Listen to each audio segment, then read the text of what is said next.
బెహ్రా మనం చూసుకున్నట్లయితే పిక్చర్ లో మనం చూస్తున్నాము బిగ్ టీవీ ఎక్స్క్లూజివ్ గా తిను ప్రస్తుతం రీసెంట్ గా వచ్చిన కమిటీ కుర్రాళ్ళు అనే మూవీతో అయితే పెద్ద ఫేమస్ గా అంచారు. నిహారిక కొనిడెల ప్రొడక్షన్ లో నిర్వహించిన ఈ కమిటీ కుర్రాళ్ళు అనే మూవీతో తనకి బాగా ఫేమ్ అయితే వచ్చింది. దానికి ముందు చిన్న చిన్న యూట్యూబ్ సిరీస్ లో కానివ్వండి, అడ్వర్టైజ్మెంట్ లో కానివ్వండి, ఆల్బమ్ సాంగ్స్ కానివ్వండి, ఇన్ఫినిట్ మీడియాతో వర్క్ చేయడం కానివ్వండి, అలాంటి చిన్న చిన్న యూట్యూబ్ సిరీస్ ఇంకా క్లిప్స్ చేస్తున్న ప్రసాద్ బెహ్రా ఇప్పుడు ఒక కమిటీ కుర్రాళ్ళు అనే మూవీతో పెద్ద ఫేమ్ అయితే సంపాదించుకున్నాడు. ఆ ఫేమ్ ని మిస్యూజ్ ఎలా చేస్తున్నాడు అనేది మనం ఇప్పుడు చూసుకోవచ్చు. కొత్తగా రిలీజ్ అవ్వబోయే పెళ్లివానమండి అనే సిరీస్ లో ఒక అమ్మాయిని అయితే చాలా లైంగికంగా వేధించాడు అని చెప్పి తను కేసు నమోదు చేయడం జరిగింది. అయితే ఆ కేసులో తను ఏమేమి చెప్పిందనంటే చాలా సార్లు నన్ను కమెంట్ చేశారు. తను సెట్ లొకేషన్ లో లేదా షూట్ లొకేషన్ లో ఉన్నప్పుడు మేము చాలా అన్కన్వీనియంట్ గా ఫీల్ అయ్యాము. కంఫర్టబుల్ లొకేషన్ లో ఉన్నా కానీ తను వచ్చిన ప్రతిసారి నేను ప్రశాంతంగా పని చేసుకోలేకపోయేదాన్ని. ఎందుకంటే తను ఇచ్చిన అసభ్యకరమైన కమెంట్స్ కానివ్వండి, తను చూసే చూపులు కానివ్వండి చాలా ట్రిగర్ చేసేవి నన్ను. ఎందుకంటే ఒక వర్క్ వెళ్ళినప్పుడు మనం పని ఎంతదో అంత చూసుకొని రావాలి, కానీ అటు ఇటు చూస్తూ ఇంకొకరికి ఇబ్బంది కలిగించేటట్లు ఉండకూడదు అని చెప్పి అమ్మాయి అయితే కేసులో నమోదు చేసింది. ప్రసాద్ బెహ్రాకి చాలా సార్లే చెప్పిందంట, మీరు ఇలా చూడడం వల్ల లేదా మీరు ఇలాంటి కమెంట్స్ పాస్ చేయడం వల్ల నాకు మంచిగా అనిపించడం లేదండి, దీనివల్ల నేను బాధపడుతున్నాను అని చెప్పినా సరే ఆయన ఏమాత్రం అసలు చలించకుండా అసలు ఏం పర్లేదు అని చెప్పి మళ్ళీ మళ్ళీ అలాంటి కమెంట్స్ వేస్తూ ఆ అమ్మాయిని వేధిస్తూ కనిపించారు. అయితే ప్రసాద్ బెహ్రాతో అమ్మాయి కొత్తగా చేసే వెబ్ సిరీస్ లో అయితే మనకు తెలుస్తోంది. నేను ఆల్రెడీ చెప్పాను తనకి ఇన్నిసార్లు నేను ఫిర్యాదు చేసిన తర్వాత కూడా తను అదే రిపీట్ చేస్తుంటే పోలీస్ కేసు వేయాల్సి వస్తుందని బెదిరించినప్పటికీ తను ఇంకా ఆపకుండా అలాంటి అసభ్యకరమైన కమెంట్స్ ఇంకా ఫోటోలు క్లిక్ చేయడం కానివ్వండి, వేరే వేరే పార్ట్స్ లో టచ్ చేయడం కానివ్వండి, లేదంటే చూపులు కానివ్వండి చాలా అసభ్యకరంగా ఉన్నాయి.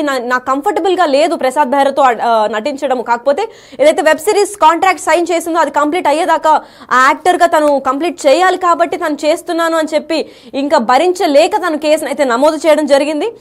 అయితే అప్పటికి ప్రసాద్ బెహ్రా పైన 23 సార్లు ఎంతో చెప్పినట్టు తెలుస్తోంది. చాలాసార్లు నేను నోటారా చెప్పాను, నేను మా మనుషుల ద్వారా కూడా చెప్పించాను, అయినా తను ఆపకపోయేసరికి నేను ఇంకా కంప్లైంట్ వేయాల్సి వచ్చింది అని చెప్తుంది.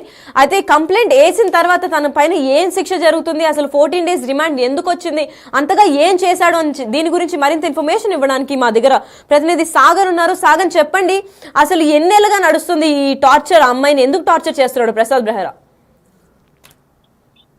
కేసులకి గత కొన్ని రోజుల నుంచి వేధిస్తున్నాడు.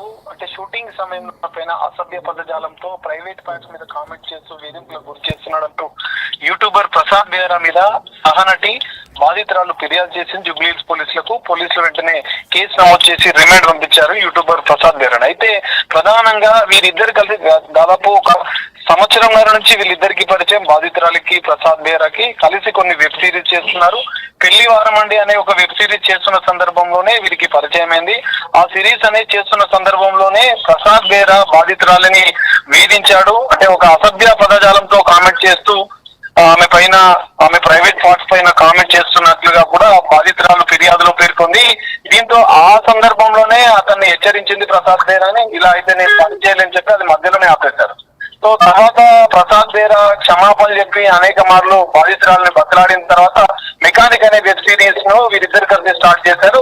సో ఈ వెబ్ సిరీస్ చేస్తున్న సందర్భంలో జూబ్లీహిల్స్ లోని సైలెంట్ వ్యాలీ అనే ఫ్లాట్ లో వీళ్ళిద్దరు షూటింగ్ చేస్తున్న సందర్భంలో మరోసారి అసభ్య పదజాలంతో ఇంకా హాట్ కామెంట్స్ ఆమె పైన చేయడం, సో ఆమె ఆగ్రహం వ్యక్తం చేసి ఆమె పైన ఫిర్యాదు చేసింది. ఈ నేపథ్యంలో షూటింగ్ సందర్భం ప్రధానంగా షూటింగ్ చేస్తున్న సందర్భంలోనే ఆమె పైన అసభ్య పదజాలంతో కామెంట్స్ చేయడం, అంటే లైంగికంగా వేధించడం, ఆమె ప్రైవేట్ పార్ట్స్ మీద కామెంట్ చేస్తున్న సందర్భంలో ఆమె ఆగ్రహం వ్యక్తం చేసింది. వెంటనే పోలీసులకు కూడా ఫిర్యాదు చేస్తానని హెచ్చరించినా కూడా ప్రసాద్ బెహ్రా తీరు మారలేదు. సో ప్రసాద్ బెహ్రా తీరు మారకపోవడంతో చిత్ర యూనిట్ కి, అంటే ఈ వెబ్ సిరీస్ చేస్తున్నటువంటి వారికి కూడా ఆమె తన బాధను వ్యక్తం చేసింది. అయినా కూడా ప్రసాద్ బెహ్రా పలుమార్లు ఇదే వ్యవహారం ఇదే విధంగా ఆమె పైన వ్యవహరించడం, ఆమె పైన దురుసు కామెంట్లు చేయడం, అసభ్య పదజాలంతో ఆమె దూషించడం, ఆమె ప్రైవేట్ పార్ట్స్ పైన కామెంట్స్ చేయడం, అంటే సినిమాల్లో వెబ్ సిరీస్ లో ఇలా కామన్ ఇట్లానే ఉండాలి అని చెప్పి ఆమె పైన వేధింపు చేయడం, ఈ మొత్తం వ్యవహారం మీద ఆమె అనేక మార్లు ఆయనని ప్రసాద్ బెహ్రా యూట్యూబర్ ప్రసాద్ బెహ్రాని హెచ్చరించినా కూడా ఆయనలో తీరు మారకపోవడంతో జూబ్లీహిల్స్ లోని ఈ సైలెంట్ వ్యాలీ దాంట్లో షూటింగ్ చేస్తున్న సందర్భంలో కూడా మరోసారి ఆమె ప్రైవేట్ పార్ట్స్ మీద కొట్టి, అంటే ఆమె ప్రైవేట్ పార్ట్స్ టచ్ చేసి ఆయన మరోసారి కూడా ఆమె పైన కామెంట్ చేశాడు అసభ్య పదాలతో. దీంతో ఆమె వెంటనే పోలీసులకు ఫిర్యాదు చేయడం, జూబ్లీహిల్స్ పోలీసులు కేసు నమోదు చేసుకుని రిమాండ్ తరలించారు. ఈ రోజే ఎఫ్ఐఆర్ బుక్ అయింది. పలు సెక్షన్ల కింద మనం చూసుకోవచ్చు. సెక్షన్లు కూడా 75/2, 79, 351/2 బిఎన్ఎస్ యాక్ట్ కింద జూబ్లీహిల్స్ పోలీసులు కేసు నమోదు చేసి అతను ఈ రోజే నాంపల్లి కోర్టులో ప్రొడ్యూస్ చేసి రిమాండ్ కూడా తరలించారు. ప్రతి 14 రోజుల జ్యుడిషియల్ రిమాండ్ కూడా తరలించారు పోలీసులు. అయితే రీసెంట్ గానే జనరల్ గా వెబ్ సిరీస్ చేస్తూ ఒక్కొక్క వెబ్ సిరీస్ చేస్తూ సోషల్ మీడియాలో, డిజిటల్ మీడియాలో ఫేమస్ అయినటువంటి ఈ ప్రసాద్ బేరా తాజాగా కమిటీ కుర్రాలు అనే సినిమాతో మంచి ఫేమ్ వచ్చింది. అందులో మంచి రోల్ చేశాడు, అభిమానులను కూడా సంప్రదించాడు. కానీ ఈ షూటింగ్ సమయంలో ఇటు మహిళలను, బాధితులను అంటే ఎవరైతే తనతో కలిసి నటిస్తున్నటువంటి యాక్టర్లను, మహిళలను వేధిస్తున్నాడని చెప్పి వారు ఫిర్యాదు చేయడంతో ఇది సంచలనంగా మారింది. మరి యూట్యూబర్ ప్రసాద్ బేరాని ఎట్టకేలకు పోలీసులు వెంటనే అరెస్ట్ చేశారు. బాధితురాలు ఫిర్యాదు మేరకు అరెస్ట్ చేసి రిమాండ్ తరలించారు. సో ఈ మొత్తం చూసుకుంటే ఈ మధ్య కాలంలో నటీమణుల పైన కేసులు, లైంగిక వేధింపుల రూపంలో పెద్ద ఎత్తున వస్తున్న సందర్భంలో యూట్యూబర్ పైన కూడా రీసెంట్ గా మనం చూసాం.